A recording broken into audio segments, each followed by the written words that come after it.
kitchen is often described as the heart of the home, a place of warmth, sustenance, and creativity. However, when that heart is confined to a modest footprint, the rhythm can easily become chaotic. A small kitchen presents a unique architectural and psychological puzzle. How does one maintain culinary ambition without succumbing to claustrophobia? The answer often lies in the philosophy of minimalism, not merely as an aesthetic of scarcity, but as a deliberate practice of functionality. By stripping away the non-essential, we uncover the hidden potential of the space we have. A minimalist small kitchen does not feel empty. It feels curated, intentional, and surprisingly spacious. It transforms the act of cooking from a logistical battle against clutter into a fluid, almost meditative dance. The philosophy of subtraction. Before a single shelf is installed or a cabinet painted, the transformation must begin with a mindset shift. Minimalism in a small kitchen is arguably more about what you remove than what you add. In larger spaces, we are afforded the luxury of redundancy, 3 spatulas, a collection of novelty mugs, or that bread maker used once a decade. In a compact apartment, every square inch is real estate that demands rent in the form of utility. Begin by auditing your inventory with ruthless honesty. Adopting a usage density metric can be helpful here. If an item is not used weekly, does it deserve to occupy prime countertop territory? If it is used monthly, does it need to be in the kitchen at all, or can it live in a storage closet? This process, often referred to as editing, is the foundation of space maximization. By reducing the volume of goods, you immediately increase the volume of available space. This is not about deprivation. It is about prioritizing quality over quantity. A single, high-quality chef's knife can often replace a mediocre block of 12. Mastering the vertical plane. When the horizontal plane, the floor and countertops, is limited, the only direction to go is up. In many apartments, the space between the top of the cabinets and the ceiling is a dead zone that gathers dust. In a minimalist maximization strategy, this is prime storage territory. Consider extending cabinetry all the way to the ceiling. If a full renovation isn't feasible, utilize the tops of existing cupboards for items that are visually quiet, like matching woven baskets or white bins, to store infrequent necessities like holiday platters or extra paper goods. Furthermore, the backsplash and walls are waiting to be employed. Magnetic knife strips are a classic minimalist solution.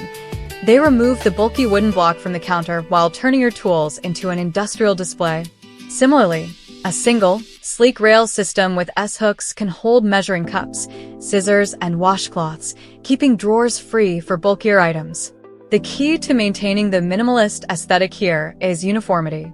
If you display items on the wall, they should be well-maintained and visually cohesive, stainless steel, wood, or a single accent color to avoid visual noise. +1. The illusion of light and continuity. Space is as much a visual perception as it is a physical reality. You can physically fit the same amount of equipment into a dark, wood-paneled room as you can into a white, light-filled one, but the latter will feel twice as large. To expand the visual boundaries of your kitchen, lean into a monochromatic or a limited color palette. White, cream, or pale gray reflects light, blurring the hard lines where corners meet and ceilings begin. If you have the option, glossy finishes on cabinet doors can act almost like mirrors, bouncing light around the room and adding depth. +1. Continuity is equally important. Visual clutter breaks the eye's path, making a room feel smaller. To combat this, try to decant dry goods into matching glass or clear plastic containers. A pantry shelf lined with identical jars of pasta, rice, and flour looks like an intentional design feature rather than a jumble of branded cardboard boxes. This uniformity reduces cognitive load. The brain has less to process, resulting in a feeling of calm and spaciousness. The hidden geometry of cabinets. Often, the problem is not a lack of cabinets, but inefficient cabinet interiors. Standard-based cabinets are notorious for being cavernous black holes where Tupperware lids go to disappear. Maximizing this space requires introducing internal architecture.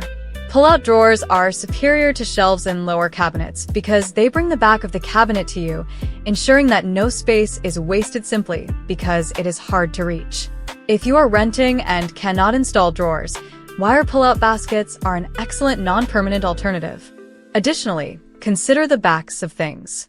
The back of a cabinet door is the perfect width for hanging pot lids, cutting boards, or boxes of aluminum foil. By mounting slim racks here, you free up the main shelving for larger pots and pans. Tension rods placed vertically inside a cabinet can create slots for baking sheets and trays, allowing you to store them upright like books rather than in a precarious, noisy stack. The flexible countertop. In a small kitchen, the countertop is the most valuable asset. It is the stage where all the action happens. Therefore, a permanent residence on the counter should be granted only to the most essential appliances, usually the coffee maker and perhaps a toaster. Everything else needs a designated hiding spot. However, when you need more prep space than you have, you must create it temporarily. This is where multifunctional tools shine. A large, heavy-duty wooden cutting board that fits over the sink can instantly add 2 square feet of workspace. Similarly, a stovetop cover, often made of wood or glass, can turn your burners into a buffet table or chopping station when the stove is not in use. For dining, look for drop-leaf tables that can be collapsed against a wall, or a floating bar table that has no legs to obstruct the floor plan.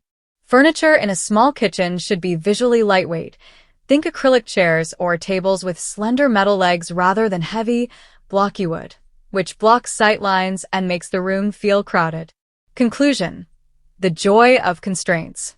Ultimately, designing a small, minimalist kitchen is an exercise in appreciation. It forces you to define what is truly important to your cooking process and your life. It encourages habits of cleanliness, as there is no space to leave a mess for later. When every item has a home and every surface serves a purpose, the kitchen ceases to be a cramped enclosure. Instead, it becomes a cockpit of efficiency, a space that supports you, streamlines your movements, and allows you to focus on the joy of creating a meal. The constraints of the architecture, when met with the clarity of minimalism, do not limit your culinary potential, they refine it.